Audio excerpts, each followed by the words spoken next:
late-night party, two people got into an argument over something trivial. During the scuffle, one of them accidentally bumped into a friend who was sitting on the couch. Strangely, the friend didn't react at all and just collapsed to the floor. Nick immediately rushed over and began performing first aid. Noah, realizing something was seriously wrong, stopped fighting and quickly called for help, but oddly, no one answered the phone. Frightened, the other guests all fled the house in a panic. With no other option, Nick ran inside to find someone else for help, only to discover two more friends lying silently in bed, no longer breathing. The string of bizarre events left him completely stunned. He quickly covered his mouth and nose and ran outside. Nick suspected some kind of gas leak might be the cause. Staying in the house any longer could be fatal. The two of them hurriedly loaded the three bodies into a car and sped off to the hospital, hoping there was still a chance to save them. But when they arrived, they were horrified to see that the hospital hallway was packed with bodies. Still, with no time to waste, they rushed to find a doctor. Anna, upon hearing their story, immediately came out to check and quickly confirmed that the three were beyond saving. For now, the bodies had to stay in the car, as the hospital was already overwhelmed by a large number of mysterious deaths that night. They were severely short on staff and equipment, and a detailed investigation would have to wait for the police. With no better options, Nick and Noah waited uneasily in the lobby. Other unattended patients had no choice but to close their eyes and try to rest. What none of them knew was that all emergency communication to the outside world had gone dead.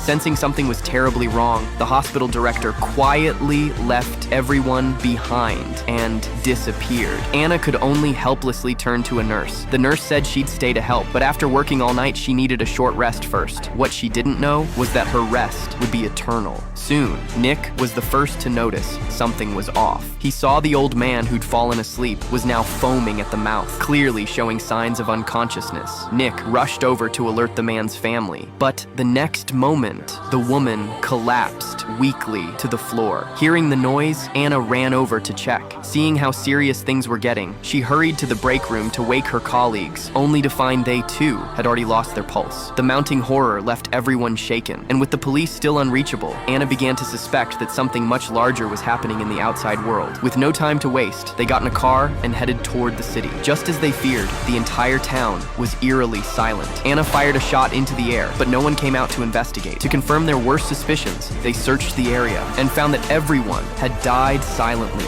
in their sleep.